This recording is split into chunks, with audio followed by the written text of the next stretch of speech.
अभी गर्मी का मौसम चल रहा है और सभी को इंतजार है कि मॉनसून कब आएगा और गर्मी कब खत्म होगा। लेकिन गर्मी के बाद मॉनसून क्यों आता है, इंडिया में किस किस तरीका से पानी पड़ता है, ये सब आपको हम बताएंगे इस वीडियो में।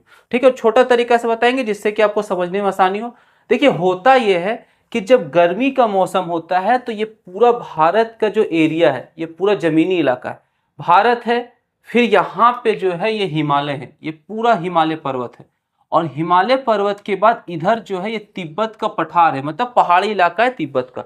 तो जब सूरज का रोशनी इसमें लगता है, इस समय में अप्रैल के बाद, अप्रैल मई जून जुलाई इस समय जब लगता है तो ये बहुत ज़्यादा गर्म हो जाता है।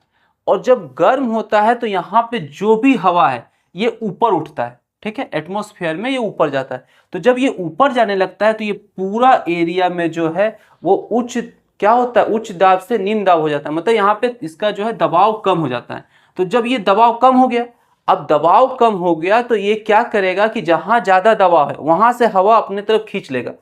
और इधर जो है ये अरब सागर है, ठीक है, ये बंगाल की खाड़ी है और ये हिंद महासागर है। तो ये सब एरिया पूरा पानी से भरा हुआ रहता है, जानते हैं समुद्र है, पूरा पानी होगा। तो जब धूप का रोशनी लगा तो ये तो बहुत गर्म हो गया, लेकिन इसका तुलना में इसका गर्मी कम होता है, यानी यहाँ पे जो है इसका दबाव ज्यादा होगा। तो यहाँ से जो हवा है, ये हवा यहाँ से ये आता है किधर, भारत की ओर आता है। और यही जो हवा आता है इसी को हम लोग मानसून का हवा कहते हैं, इसका नाम मानसून है। अब यहाँ पे होता क्या है, जब ये हवा यहाँ से अरब सागर से यहाँ से आता है तो आप देखिए इंडिया का शेप कैसा है, इस टाइप का है, यहाँ ट्रायंगल्स टाइप का शेप है। तो यहाँ पे आके ये हवा टकराता है और टकराने के बाद दो अलग अलग भाग में बढ़ जाता है। एक जो है वो इधर निकल जाता है जिसको अरब सागर शाखा कहते हैं, और एक इधर घूम के बंगाल की खाड़ी से होते हुए इंडिया में प्रवेश करता है। ये दो तरफ से प्रवेश करता है। अब बरसात कैसे कैसे होता है, देखिए यहाँ पे जो है बहुत सारा पहाड़ है, ठीक है, और इसका ऊंचाई इतना है कि ये जो आपको हवा यहाँ से आया था जिसमें कि पूरा हवा में क्या था, पानी बहुत था, तो ये आके यहाँ पहाड़ में ये टकराता है। टकराने के बाद होता यह है कि जैसे टकराया तो जो भी जल वाष्प था वो धीरे धीरे संघनित हुआ और होने के बाद यहाँ पे बहुत ज्यादा वर्षा होता है। इसी यही कारण है कि इस एरिया में बहुत ज्यादा पानी पड़ता है। लेकिन जितना हवा है ये सबको नहीं रोक सकता, पहाड़ का जो है शेप इस टाइप का होता है। तो कुछ हवा टकरा के यहाँ पानी के रूप में क्या हो जाता है, गिर जाता है बूंद। लेकिन बहुत सारा चीज है ये धीरे धीरे ऊपर उठने लगता है, और ऊपर जैसे जैसे उठते जाता है तो उसका जो नमी है, हवा में जो पानी का मात्रा है वो कम होता है, और फिर ये पहाड़ के पार चल जाता है, नहीं इस एरिया में आता है। तो इस एरिया में जो है बरसात कम होता है। तो ये एरिया का बात हो गया। अब ये जो यहाँ से ले गया था, ये यहाँ पे कहाँ गया था, ये बंगाल की खाड़ी में गया था। तो बंगाल की खाड़ी से होते हुए इधर बंगाल, फिर इधर यहाँ पे झारखंड है, बिहार है, इधर प्रवेश करता है, ठीक। और जब ये प्रवेश करता है तो ये एरिया से आया, तो यहाँ बंगाल की खाड़ी में बहुत सारा पानी है, तो यहाँ से भी जलवाष्प ये ले लेता है और पूरा इस एरिया में वर्षा होता है। और जो ये हवा है ये फिर आगे बढ़ते बढ़ते इधर हिमालय में आके टकराता है, और हिमालय का हाइट होने के कारण ये हवा उस साइड नहीं जा सकता है, और फिर यहाँ पे बरसात होता है। यही कारण है पूरा इंडिया में बरसात होने का। लेकिन यहाँ पे जब आपको शुरू में बताए थे कि यहाँ पे बहुत कम दाब बनता है, यानी यहाँ का जो है, यहाँ का जो दबाव जो है बहुत कम हो जाता है। लेकिन सिर्फ ऐसा नहीं है कि गर्मी का धूप लगा और इससे दबाव कम हो गया, इसमें एक और फैक्टर इफेक्ट करता है जिसको कि बोलते हैं लोग जेट स्ट्रीम। अब जेट स्ट्रीम क्या होता है, ये अर्थ है, अर्थ का बीच में जो एक लाइन है जिसको कि इक्वेटर बोलते हैं, और यहाँ पे 30 डिग्री पे अर्थ जो है एक गोल चीज है। तो गोल में किसी का भी लोकेशन अगर देखना है तो बहुत मुश्किल है कि लोकेशन कैसे पता चलेगा, इसलिए पूरा अर्थ को दो तरीका से लाइन डिवाइड करता है, एक इस तरीका से होता है, एक ऊपर से होता है, ठीक है। तो यहाँ पे 30 डिग्री है और यहाँ पे भी 30 डिग्री। तो होता यह है कि जब यहाँ पे धूप लगता है तो इस एरिया में जो है बहुत ज्यादा पैमाना पे धूप लगता है, ठीक है, जिसके कारण यहाँ ये गर्म हो जाता है। गर्म होने पर सेम चीज जो आपको यहाँ पे समझाए थे, यहाँ पे हवा ऊपर उठता है। तो जब हवा ये ऊपर उठा तो इस एरिया में जो हवा था ये क्या था, ये ठंडा था, यानी वहां पे दबाव ज्यादा था, यहाँ पे दबाव कम थे है। तो यहाँ से ये जो हवा है इस तरफ आता है, और ये जो गर्म हवा उठा वो इस तरफ चल गया, ठीक है। यहाँ तक तो क्लियर है कि इधर का हवा इधर आया, उधर का हवा इधर गया। अब यहाँ पे जाने के बाद होता यह है कि ये जो आपको गर्म हवा यहाँ पहुंचा था तो ये ऊपर एटमॉस्फेयर में बहुत ऊपर तक चल गया, और धीरे धीरे जाते जाते अर्थ यहाँ पे पहुंचा। तो यहाँ पे पहुंचने के बाद ये आगे नहीं बढ़ता है, इसका भी कारण है। देखिए अर्थ जो है वो हम लोग सब जानते हैं कि रोटेट हो रहा है, तो रोटेट होने के कारण अगर अर्थ रोटेट नहीं होता तो जो भी हवा था वो सीधा इधर से इधर आता, इधर से इधर जाता।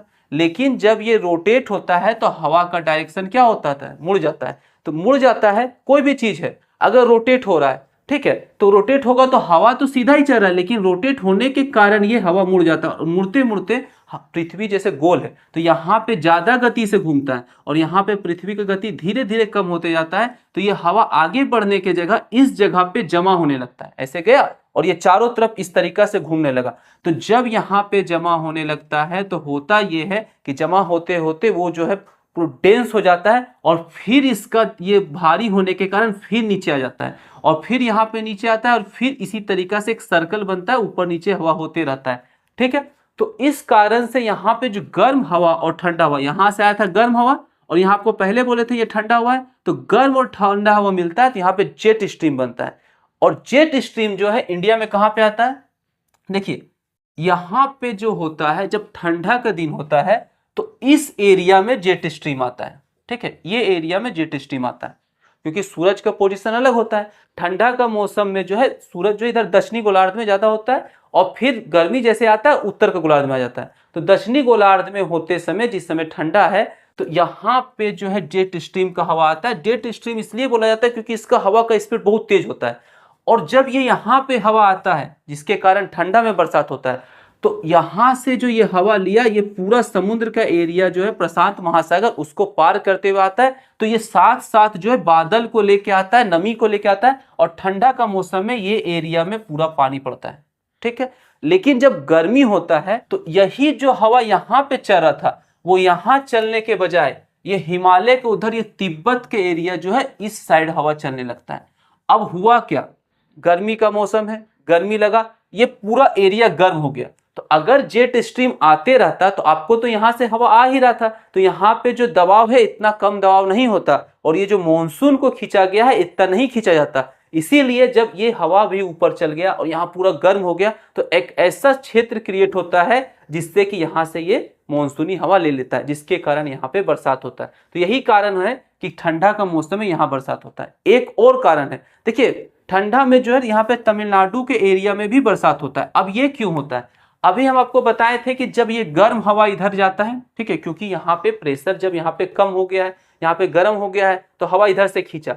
अब जैसे जैसे सूरज उत्तरी गोलार्ध से हट के दक्षिणी गोलार्ध में सूरज आएगा तो इस एरिया का टेम्परेचर धीरे धीरे कम होने लगता है। आप देख सकते हैं सितंबर, अक्टूबर, नवंबर, दिसंबर में ठंडा हो जाता है। तो ठंडा होने पे क्या होता है कि जो तिब्बत का एरिया, ये पूरा एरिया बहुत ज्यादा ठंडा हो जाता है। लेकिन भारत का एरिया जो इतना ठंडा नहीं होता है, ये बंगाल की खाड़ी, अरब सागर, ये भी ज्यादा ठंडा नहीं होता है। तो जब यहाँ पे जब इतना ठंडा हो गया मतलब यहाँ दबाव बढ़ गया, यहाँ दबाव क्या हो गया, घट गया। यहाँ से सब हवा इधर आया, यहाँ पे हिमालय है जिसके कारण इधर ज्यादा नहीं आता है, ये इस साइड से ऐसे प्रवेश करता है और ये हवा जो है ये इधर से जो भी आ रहा है ये जमीन के एरिया से होकर आ रहा है। समुद्र से होकर आता है तो उसमें नमी रहता है, पानी रहता है, लेकिन जब ये जमीन से आ रहा है तो जमीन से आने इसमें नमी है नहीं। तो होता यह है कि जब यहाँ से आके बंगाल की खाड़ी से होकर ऐसे गुजरता है, पृथ्वी गोल होने के कारण घूमता है, तो यहाँ पे तमिलनाडु के एरिया में ये जो है नवंबर दिसंबर के समय बहुत बरसात होता है। तो यही सब बरसात होता है। इसके बावजूद देखिए ऐसा नहीं है कि सिर्फ बरसात ठंडा में बरसात होता है या फिर सिर्फ मानसून के समय बरसात होता है, कभी कभी बिन मौसम भी बरसात हो जाता है। उसका भी कारण है, जब गर्मी का मौसम में यहाँ पे बहुत ज्यादा धूप लगता है तो हम लोग का जो इंडिया है उसमें कुछ जगह डैम है, फिर नदी है, बहुत सारा चीज है, तो वहां से भी जल वाष्प ऊपर उठता है और ये भी कभी कभी गर्मी में दोपहर के समय या शाम के समय बरसात आपको होता है। फिर कैसे होता है, बंगाल की खाड़ी हो या अरब महासागर हो, कभी कभी वहां पे निम्न दाब बनता है जिसके कारण चक्रवात तूफान आता है, वो भी बिन मौसम बरसात करता है। यही सब कारण है जिससे इंडिया में बरसात होता है। हम कोशिश किए कि आपको आसान तरीका से ये समझा सकें कि इंडिया में बरसात किस टाइप से होता है। अगर वीडियो पसंद आया वीडियो को लाइक करें, चैनल को सब्सक्राइब करें। मिलते हैं अगले वीडियो में।